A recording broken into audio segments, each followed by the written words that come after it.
Hi, I'm Colin, and today we're going to be talking about how much video games are worth. The value of a product is more or less subjective. What I think is a good deal likely differs from what you think is a good deal, and there are a lot of factors at play when determining value, such as personal taste or how much spare cash you happen to have lying around. Everyone has their own way of determining how much a game is worth, and in this video I'd like to take a look at the value of games and how it affects the way we buy and play them. I'd like to kick things off with a quick disclaimer of something that you might notice throughout this video, and it's that I am in fact Canadian. Up here in the Great White North, our games are expensive because Canadian dollar is literal garbage, so when you hear me quoting absurd prices, you'll know why. For quick reference, a $60 game in the US is $80 here, and when prices got jacked up to $70 a couple years ago, that became $90 for us. For any European viewers, I have no idea what our comparative prices are, but you're probably used to having to make these conversions in your head anyway. We're also not debating what games should be priced at due to market factors and affordability during our current economic state, because that topic needs someone a bit more qualified than me to do it justice. For today, we're more interested in what games are worth to the individual rather than the market as a whole, and if you want to help me afford my expensive Canadian games, consider liking this video and subscribing to the channel. I decided I wanted to talk about this particular topic a few weeks ago when I was browsing the PlayStation Store and happened across the most expensive standard edition of a game I'd ever seen. You might think it was some sort of PlayStation exclusive that Sony knows will sell really well, kind of like how Tears of the Kingdom was the first Nintendo game released at the $70-$90 price point, but you'd be wrong. The game that I saw was Dead Island 2. The much delayed and by all accounts mediocre sequel to a mediocre game from 2011. This game retails for 98 freaking Canadian dollars. I called my wife over to look at it, even though she doesn't ever buy video games and honestly couldn't really care less. I thought to myself, no way is Dead Island 2 possibly worth $98. How does it retail as a standard edition for $18 more than Elden Ring, or even $8 more than God of War Ragnarok? But then I thought about it for a bit, and I realized I wouldn't think Dead Island 2 is worth $90 or even $80 either. To me, it's the sort of game that I consider playing in 4 or 5 years if it hits PS Plus Extra or Xbox Game Pass. Maybe. If I have nothing else to play at that time.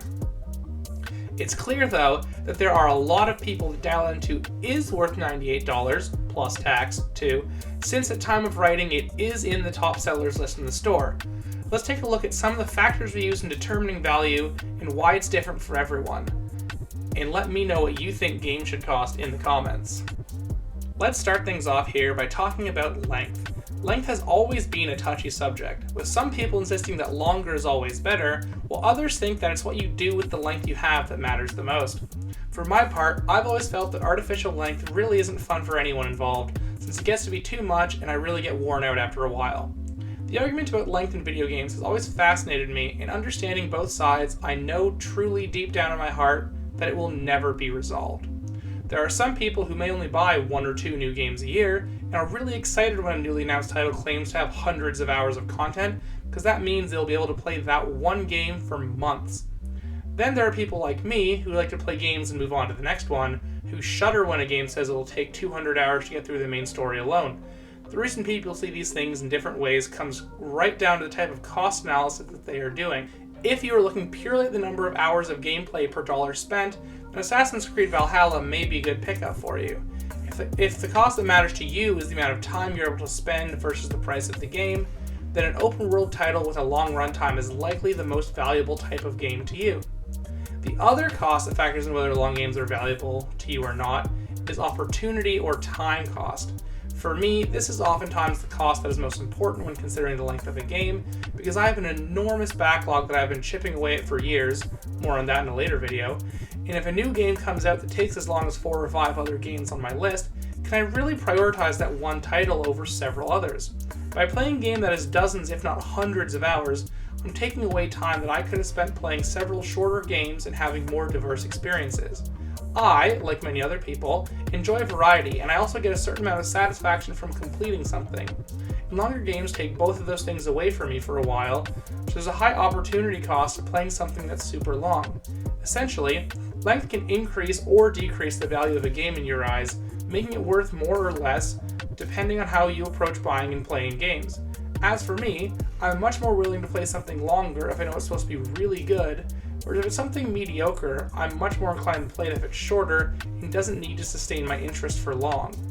And this brings us neatly to our next factor, game quality. The quality of a game is highly subjective, and experiences that some people think are fun and engaging can turn out to be tedious and boring for others. Price has long been detached from game quality, as there are numerous cheap, high-quality indie games out there, as well as a large number of bloated, repetitive, full-price AAA games. Quality does not influence the list price of a game, since the prices are often determined well in advance of the game's completion and its quality being known. But also, because if a game were to sell for less because it isn't very good, that would be a signal from the publisher the game is not worth buying, and would run counter to all the marketing hype that they sunk all their money into. Instead, the effect of game quality on game worth is solely down to the individual considering making the purchase. Here's where many of us turn to Metacritic, which I must stress is a solid baseline indicator of quality, but really shouldn't be the only metric you use in determining whether to buy a game or not. I've done this many times in the past, where I kind of determine on launch when the reviews come out exactly what I'm willing to pay for a game. Some are games I'll buy at full price, others are games I'll play when they get to be half off, and still others are games that I'll pay $6 for years down the road that will sit in my Steam library, unplayed, for all eternity.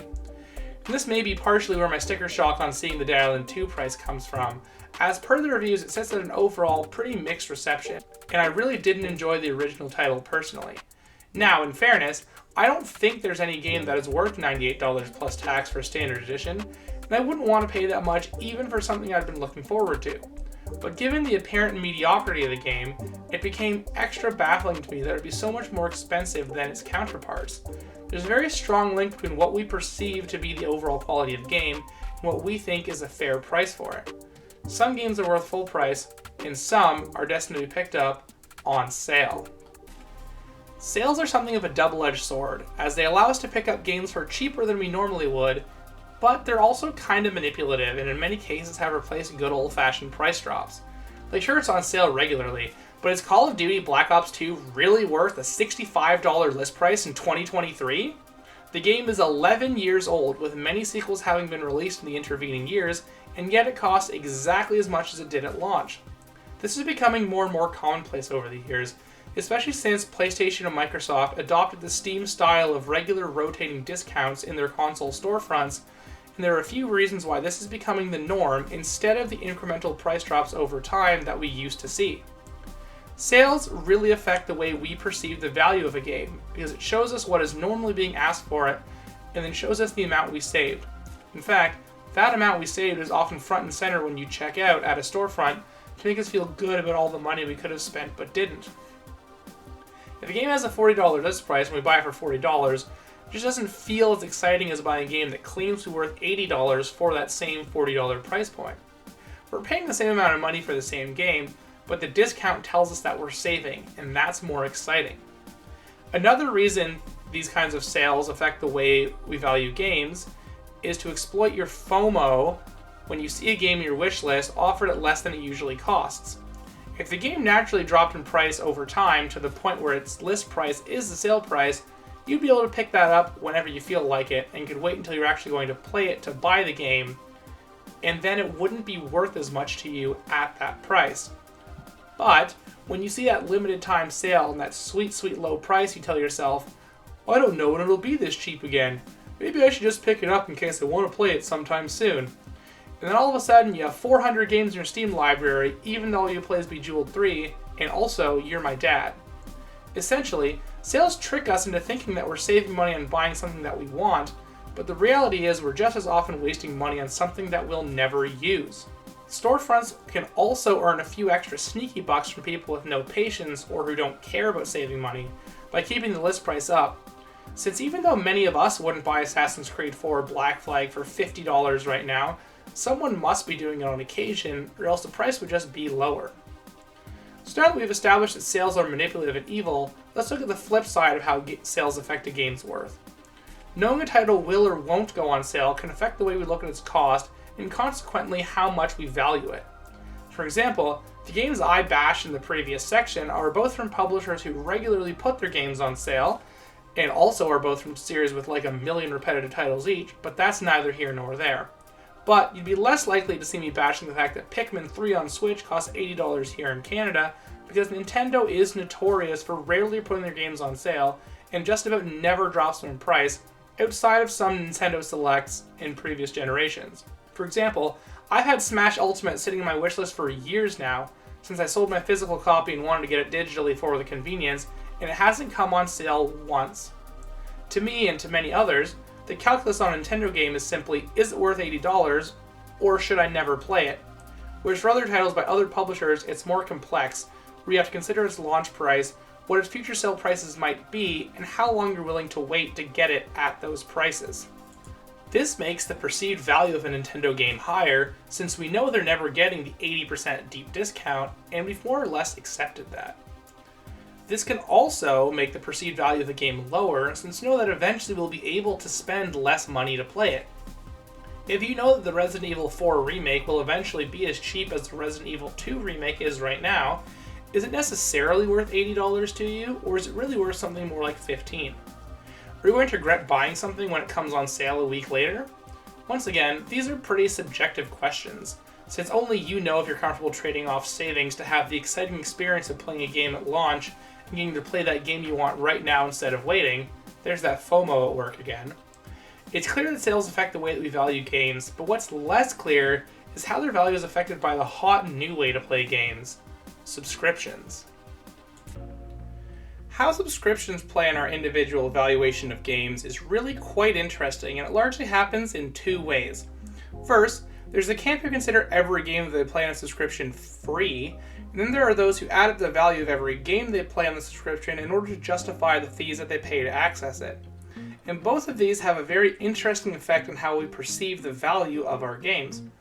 Many people will play a game that releases on Game Pass or PS Plus and say things like, well, it was pretty good for a free game, or I'm glad I didn't pay for that one, it wasn't very good.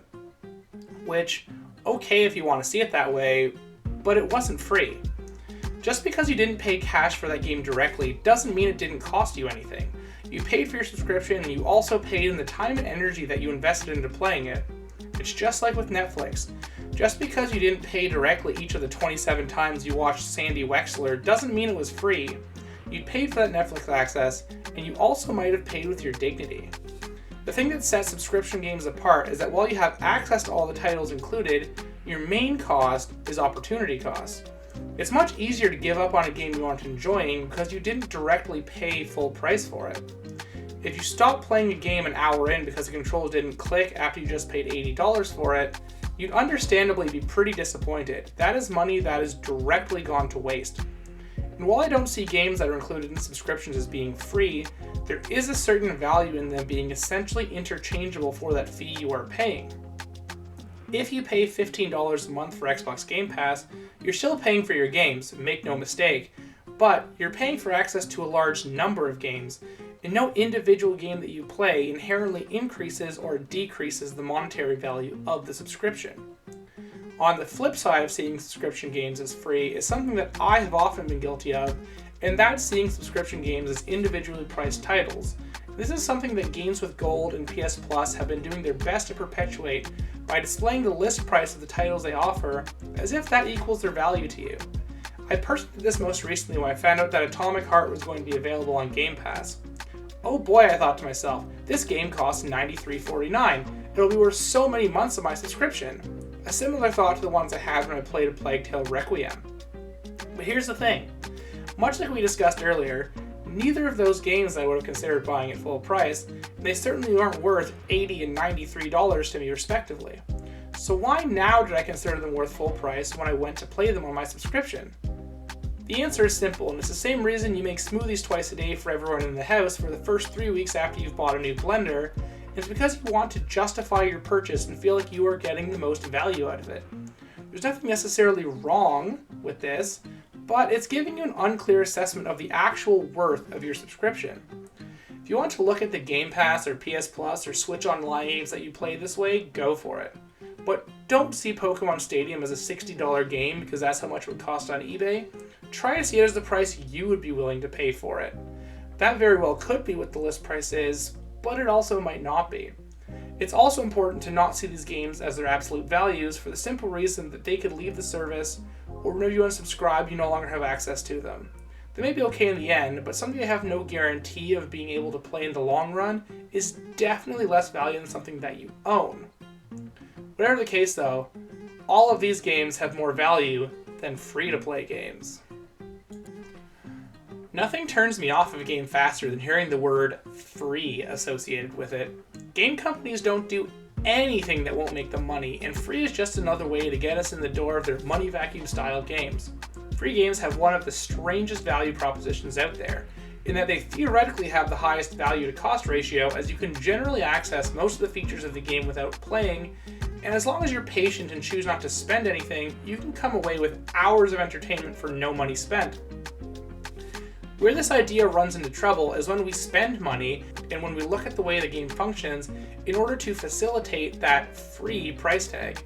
Firstly, the potential to spend limitless money makes the game theoretically cost substantially more than you might ever expect, thus giving it the worst possible value proposition.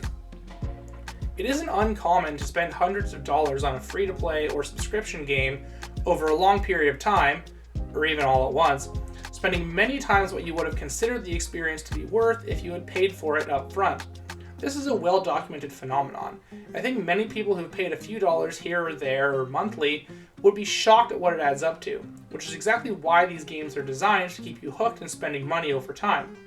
I won't get into this in too much detail, since that's a whole topic on its own, but it also merits mentioning the ways that these games paradoxically decrease in value when they become free and offer their content at a lower initial cost. For this example, we'll be looking a bit closer at a game that used to be paid and is now free, Fall Guys. In the beginning, this game cost around $20 and was also included in the PS Plus subscription as one of the monthly game offerings. It allowed players to pay for extra currency and outfits, but it was all easily obtainable in-game, and the very best outfits were purchased with crowns, which you can only earn by winning. There were options to spend your money, and there was some FOMO being used through the rotating shop items, so I could see someone spending money to get a costume they couldn't currently afford since they can't guarantee when it would return, but that seems kind of more like a niche case. Essentially, the game cost players $20, and in return, they received a game that they could experience to its fullest, earning and using all the costumes that the game had to offer without ever having to spend another dime. There was value in owning this game, and that value was in both the immediate gameplay and engaging with the game's progression system, which was, at the time, rewarding. Then Mediatonic got bought by Epic Games, and the predictable things happened. The game went free to play and has substantially decreased in value since then, especially to those that had already paid for it. But Colin, I hear you saying, if the game is free, surely it's more valuable now because you don't have to pay and that makes it a better value proposition. Well, straw man, you're wrong. Let's compare the current experience to the past experience and we'll see why that is. As I mentioned, purchasing the game previously for its acting price of around $20 would get you the entire game. All updates, costumes, emotes, and everything else, bar a few exclusive paid costumes, which were typically just reskins of existing costumes anyways, were available to you. You could play the game and engage fully with its progression, theoretically in perpetuity, for a one-time cost. If you were to pick up the game for free right now, however, you would not have that same experience. You are not able to engage fully with the game's progression system, as a majority of the worlds are arbitrarily gated off until you have paid for the Battle Pass, which will run you about $10 for one season.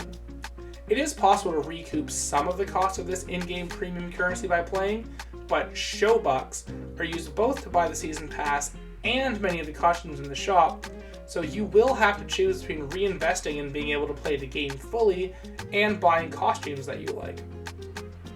Not only is this capable of slowly bleeding money away from you to the point where the game costs a great deal more than it would have when it was a one-time payment, which decreases its value, but its value also goes down because all of this nonsense just makes the game less fun. Gone are the days of owning the game and playing it normally let you unlock cool costumes like an entire walrus outfit, and he's wearing a monocle and a top hat and he's just so fancy, and in are the days where playing the game normally gets you a crappy little fanny pack that you can't even see when you're playing. This is by design, especially since you are shown exactly which rewards you didn't earn by not paying for the season pass. In every round you see other players with all these cool outfits you now cannot buy without spending money, and is meant to wear you down. Fall Guys is now explicitly designed to bludgeon you with jealousy and FOMO until you give up and spend money on it so you can look cool like all the other kids, and this is the clearest drop in value of a game that there can be. It is now designed to irritate you slightly and constantly, lowering the quality of experience and therefore lowering its own value. Even if you don't care about cosmetics and would just run around as a plain bean all the time anyway, there's no real argument against the title having less value to those who play it than it did before. Free games are, paradoxically, some of the worst value you can find in video games, since they use their lack of startup costs to justify providing you with a worse and generally even more expensive experience than if you had paid up front. The final thing we're going to look at when it comes down to the value of games is scarcity. Scarcity driving value is oftentimes common sense supply and demand, since if lots of people want a thing and there aren't very many copies of that thing, the seller is control of the pricing and they can set it high because they know there's no competition and someone will cave and pay that price for it eventually, whether it should be worth that much or not. Older games and popular or cult classic titles are especially notorious for this, often going for much more than they did originally because there are a finite and shrinking number of them available on the planet, and there will always be people who want to play them. This is how we can best attempt to explain the current pricing for Pokemon XD Gale of Darkness, a game that has a score of 64 on Metacritic, there's that quality piece again, and by all accounts isn't particularly good. It is rare though, and that means there are enough collectors out there who are willing to pay a ridiculous price for this game, even though it's broken? $125 for a game that doesn't even work? Okay, hold up. We all collectively need to agree that that's taking it a little bit too far. I don't care how rare a game is, please at least buy a working copy, people.